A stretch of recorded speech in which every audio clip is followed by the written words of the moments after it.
3.2 D, E, and F, I'm going to calculate and interpret residuals, explain the concept of least squares, and then show you how to use technology to find the least squares regression line, which we already touched on earlier.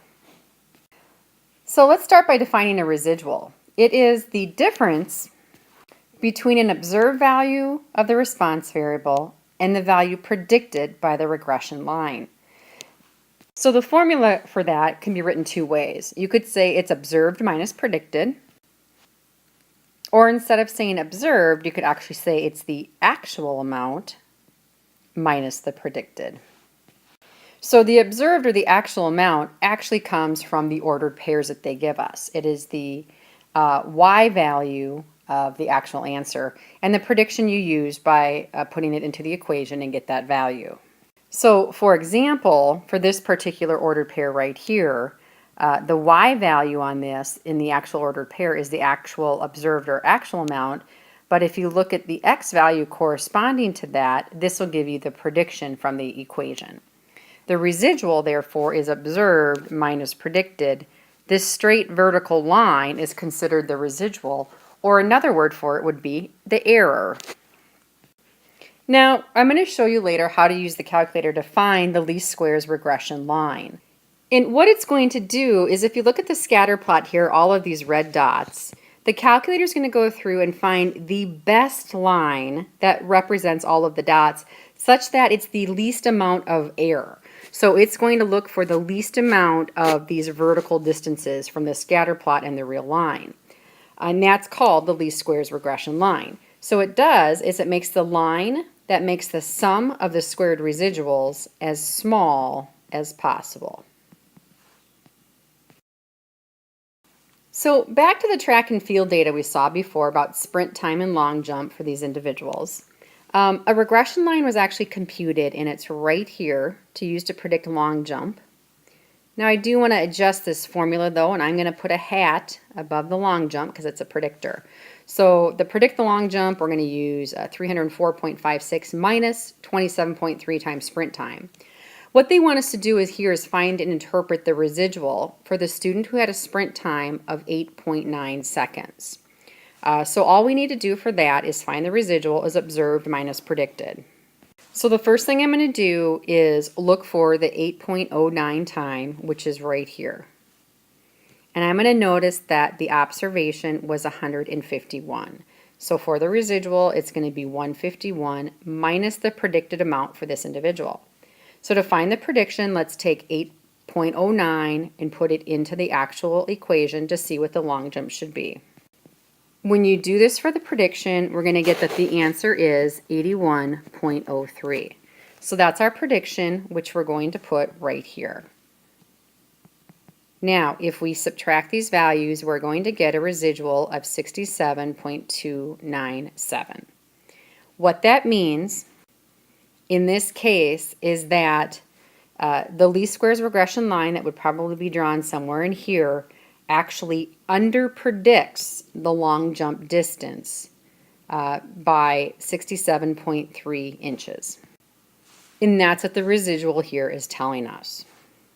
Now think about it, if this residual had come back as being a negative value, if this was negative, the prediction would have been higher than the actual observation, so then it would have over-predicted. So you can look at the residual and decide if it over or under predicts.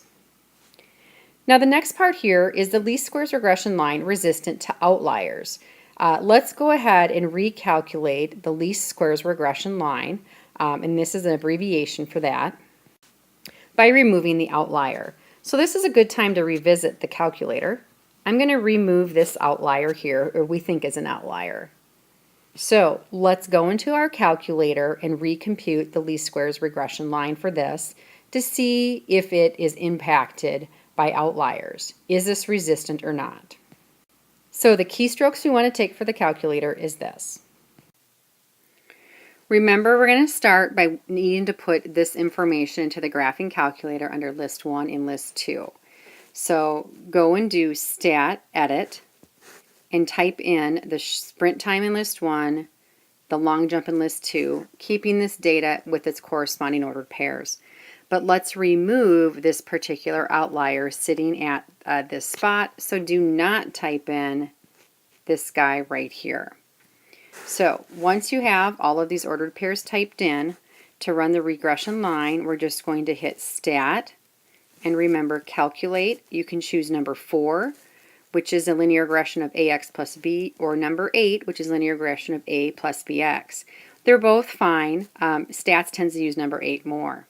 When you do, you get to this screen, and you're going to type list 1 and list 2 if that's where your data is sitting, and then hit calculate. You can keep frequency as blank, or if your calculator needs it, set it as 1. When you run this, you're going to get the equation. And for our case, the equation ends up being this equation right here. If you notice, let's highlight and see how it changes. We can tell that the y-intercept on here went to 339 when it was at 304. The slope went to negative 33.79 when it was at negative 2.73. So do you think you can say that the least squares regression line is resistant to outliers? Does this line change quite a bit if you remove an outlier? I think per this analysis we can tell that it does change. So therefore we would say that the least squares regression line is not resistant to outliers. That is, outliers do have an impact on both the slope and the y-intercept of our lines. So let's do one problem from its entirety. Here we're going to go back to the height of these students in inches and their weight in pounds. So if we practice making a scatter plot, remember, do list 1 and list 2 if I define this as explanatory and this is response. List 1, list 2 under stat edit. To do the scatter plot, do stat plot, choose your scatter plot, do zoom statistics, and we can get a nice picture of the scatter plot. Now, this blue line is the least squares regression line. Use your calculator to find it. So we already have list 1 and list 2, so do stat, calculate linear regression, and get the equation. When you do that, you should get this particular equation right here. Now I'm just going to label this as weight predicted, or weight hat, is equal to our y-intercept plus the slope times height. I'm going to use the words instead of the x and the y. Now, part 2, what is the slope of the line, and interpret it in context? What are the units for the slope?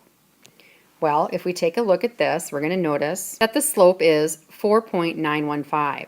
What does that mean in context? It means this, that the student weight will increase by 4.915 pounds for every inch that the height increases.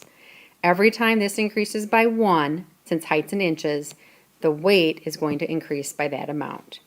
And the units are going to be pounds per inch. Number 3, what is the y-intercept of the line, and interpret it? So if we look at the equation, we saw that the y-intercept was this value of negative 157.613. It means when the height is 0 inches, the weight will be this. Clearly for this scenario, it's not a logical type of response. Part 4. What is the residual for the boy who is 66 inches in height and 160 in pounds? Did the model over or under predict? So remember, residual is observed minus predicted. So this right here is our observation or actual, so 160. So when we do that, we're going to take the actual observation or actual of 160 minus the prediction. So I'm going to take the model, put 66 in for x, and get that value. When we do that, we get that the residual is negative 0.677. Folks, what happened is this value was larger than the actual, so the prediction was actually over-predicted. Part 5. What is the correlation of height and weight? Now, when you ran your linear regression on the calculator, it kicked back an R value. The R value here was a positive 0.867. By the way, I can tell on the scatter plot, since the scatter plot has a positive relationship, I know the correlation will be positive. The scatter plot shows me it is linear. I know it's positive. Is it strong? Yes. 0.867 is very close to 1. So it's a strong, positive linear relationship between height and weight. Number 6, predict how much a student would weigh if they were 75 inches and then if they were 80 inches tall. If we do that, for 75 inches, if we do the prediction on that one, you can compute the answer yourself. That will be considered interpolation because 75 is within our data set that we have. Be careful if they ask you to predict for 80. We don't want to because it's considered extrapolation. 80 inches is outside of our current data set for our top height that we dealt with.